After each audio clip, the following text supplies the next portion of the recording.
Assalamualaikum warahmatullahi wabarakatuh. Alhamdulillah wassalatu wassalamu ala Rasulillah wa ala alihi wa ashabihi wa man tabi'ahum bi ihsan ila yaumil. Para pemirsa dan kaum muslimin dimanapun Anda berada, alhamdulillah kita bersyukur kepada Allah Subhanahu wa taala atas segala macam kenikmatan yang Allah berikan. Jika kita menghitungnya maka tidak akan terhingga. La in syakartum la azidanakum wa la in kafartum inna azabi lasyadid. Jika kalian bersyukur pada Allah maka Allah Subhanahu wa taala akan menambahnya. Namun jika kalian kufur dan mengingkari atas kenikmatannya maka Allah Subhanahu wa taala akan mencabut kembali kenikmatan tersebut. Kaum muslimin rahmat Allah Subhanahu wa taala. Sekarang kita berada di sekeliling pelataran Masjid Haram dan di depan Tower Jam. Dan selepas kita melaksanakan sholat maghrib secara berjamaah, pada kesempatan kali ini yang berbahagia, yang ingin saya bawakan adalah sebuah tema tentang keutamaan air Zam-Zam. Kita ketahui bahwasanya air yang mempunyai keberkahan dan mempunyai keutamaan di dunia ini adalah satu-satunya hanya air Zam-Zam yang Allah Subhanahu wa taala jadikan di dalamnya ada keutamaan.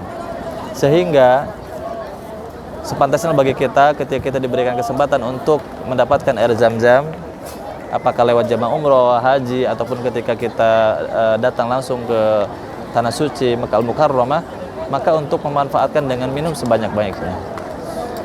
Dan kemudian jangan lupa ketika kita hendak meminumnya, bukan sekadar memahami tentang keutamanya, tapi ketika kita hendak meminumnya, kita sempatkan untuk berdoa, karena air Zam-Zam mempunyai keutamaan yang jika kita berdoa sebelum kita minum maka akan menjadikan sebuah obat keutamaan yang akan didapatkan bagi dirinya, pribadinya, kesehatannya, ataupun mungkin untuk doa bagi yang lain. Rasulullah SAW bersabda, ma'u Zam-Zam lima syuribalahu. Air Zam-Zam adalah air yang jika seseorang berdoa sesuai dengan apa yang dia butuhkan, dia inginkan, maka akan menjadi sebuah obat bagi dirinya. Kemudian juga disebutkan dalam riwayat yang lain, ya, Rasulullah SAW bersabda, innaha ta'amut ta'am. Sungguhnya dia adalah makanan dari sekian banyak makanan. Jadi kalau seandainya seseorang sudah cukup minum dengan air Zam-Zam, maka itu sebagai pengganti dan cukup sebagai penghilang rasa haus dan rasa lapar. Disebutkan dalam sebuah riwayat, salah seorang sahabat Abu Dzar radhiyallahu anhu pernah tinggal suatu ketika di Mekah itu selama 30 hari dan hanya mencukupkan dengan air Zam-Zam. Tapi alhamdulillah bisa cukup dan seolah-olah dia sudah memakan makanan yang luar biasa.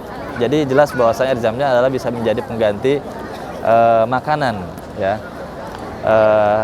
Dan air Zam-Zam tersebut bisa digunakan untuk masak, untuk mandi, ya, walaupun tentu hal yang pantas untuk kita lakukan adalah dengan diminum, ya, ataupun mungkin mengobati orang-orang yang kena kesurupan, gila, dan berbagai macam lainnya yang kelihatan oleh fisik kita ataupun tidak, sehingga tidak ada logika lagi bahwa air Zam-Zam adalah air yang mempunyai keutamaan. Dan alhamdulillah dengan izin Allah Subhanahu wa taala, sejak keluarnya air Zam-Zam ketika istrinya Ibrahim alaihissalam ketika hendak mencari air Zam-Zam, sampai sekarang masih mengalir dan dirasakan oleh penduduk kota Mekah, Saudi Arabia, bahkan seluruh dunia, ya, yang ada di Saudi Arabia ataupun yang di luar Saudi Arabia, karena air Zam-Zam ini terus diambil setiap waktunya bagi jamaah umroh, haji, dan alhamdulillah tidak pernah habis-habisnya.